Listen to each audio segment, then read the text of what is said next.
I want to help people. I want to do good for other people. What's so bad about that? Nothing. If you do it by your own choice, and if it's not your primary aim in life, and if you don't regard it as a moral virtue, on those conditions, it's fine to help people if you want to. Why can't I think of it as a moral virtue? I mean, can't I take some vows for myself for doing all these good things? Because that would be cannibalism. Because that would mean that you preach altruism, which means not merely kindness, but self-sacrifice. It means that you place the welfare of others above your own, that you live for others, for the sake of helping them, and that justifies your life. That's immoral, according to my morality. I don't understand why you have to be so harsh in your evaluation of those people. Why call it immoral? Why don't you just say, why don't you say it's a waste of time? Why pass judgment on me? Because look at the state of the world today. Yeah. And you cannot be harsh enough on those who created it. And those who created it are the philosophers of altruism. It's those who preach self-sacrifice, selflessness, self-abnegation, all the anti-self theories, which means anti-man. All those who demand man's sacrifice, they have succeeded, and look at the results in the world. That's a theory or a way of life or a philosophic idea which is advanced by religions, that we should sacrifice for others. That's right. All right, I want to make sure I understand you, Miss Rand. Why is it so... I'm still not quite sure why you're so harsh on those who would sacrifice for other people. Because I look at them. Just look at them.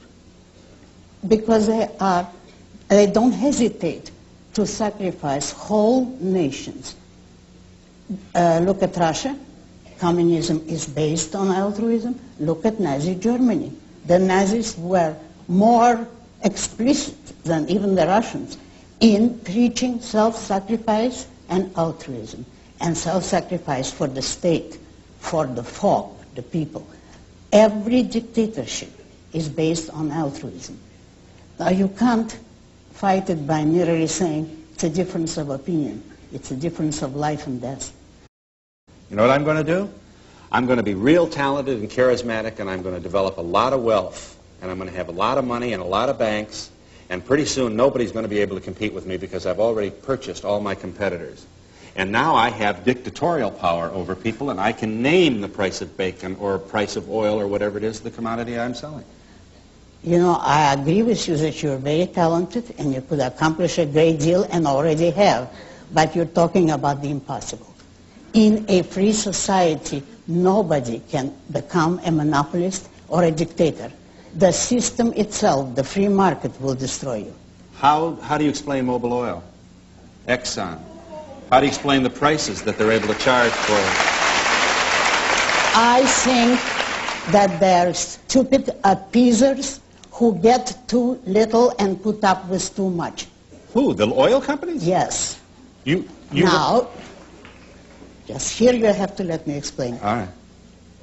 If President Carter's own policy admits that we need the oil company and that the lack of oil is a serious national crisis, right, which might lead to the stoppage of all industry. If that is what we need, by what right can we tell those men, go ahead and produce what we want, while we're insulting you, while we're trying to control your business, and while we're not leaving you that which you produced? Today, it's crudely obvious. If we need the oil companies, we have only one of two choices.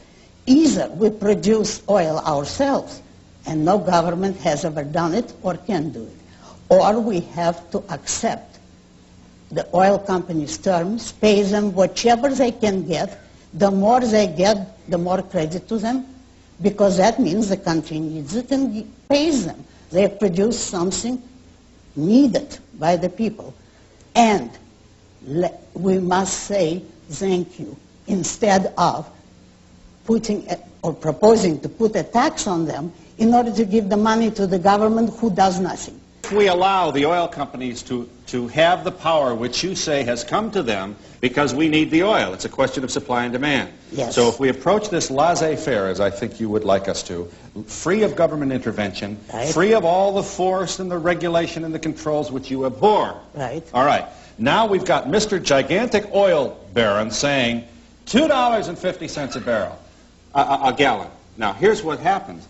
The guy, the blue-collar guy who's trying to make a living and feed his kids, can't buy gas for his truck, can't possibly survive in the free marketplace, and suddenly he's on welfare, and he's got to go for a handout, another feature of government that you abhor. You can't have it both ways. But all this is economic fallacies. To begin with, nobody in a free society, now we're talking about a free market, in which the government doesn't interfere, nobody can become a monopolist. All monopolies are created by a special privilege for government. It's only by an act of government that you can keep competitors out of your field. Therefore, you couldn't become that kind of monopoly. The power you hold as an industrialist is not the power to use force. It's the power of producing something of value. That people want. And it's the people who literally control you, because every purchase is a vote in the favor of some businessmen and in a way against others. It's the public who decides what they want to buy and what they pass up. If, using your examples, you became this powerful tycoon economically, but you cannot force anybody to deal with you, and you cannot force competitors out of your field, then every smaller man would be in that field because you would have established a price way above the market.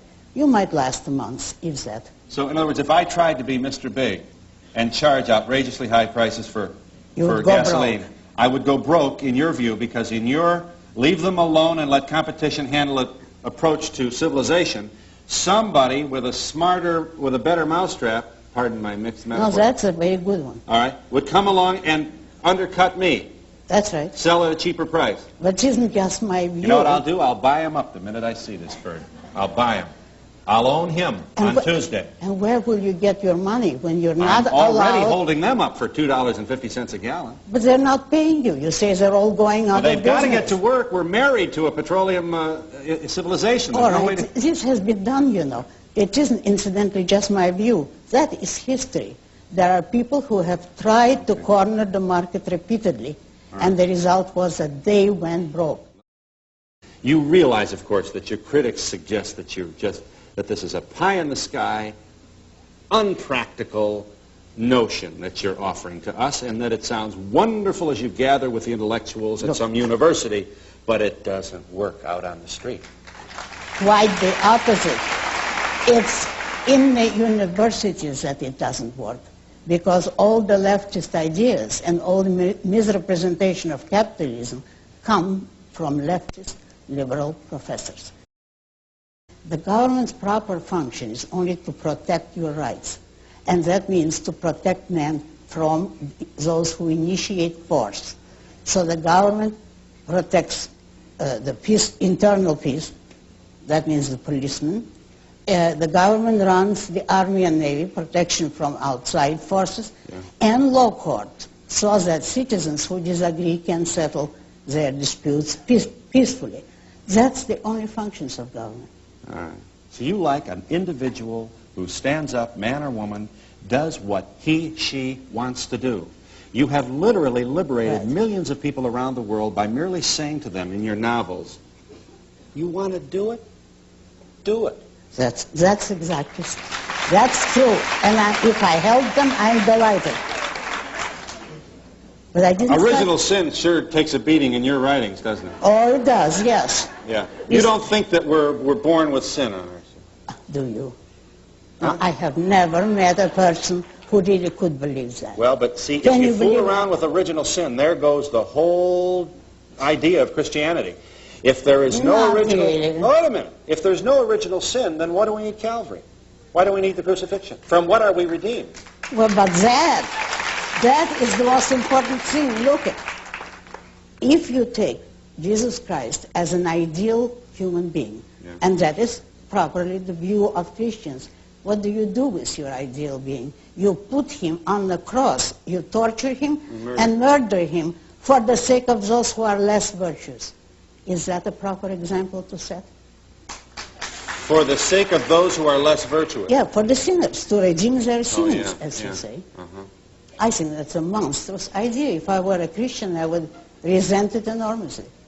The ideal men are to be appreciated and followed. And listened to. And listened to, But not crucified. But our evil nature makes us rebel against those who would bring us. Oh, that's a nice excuse, you know.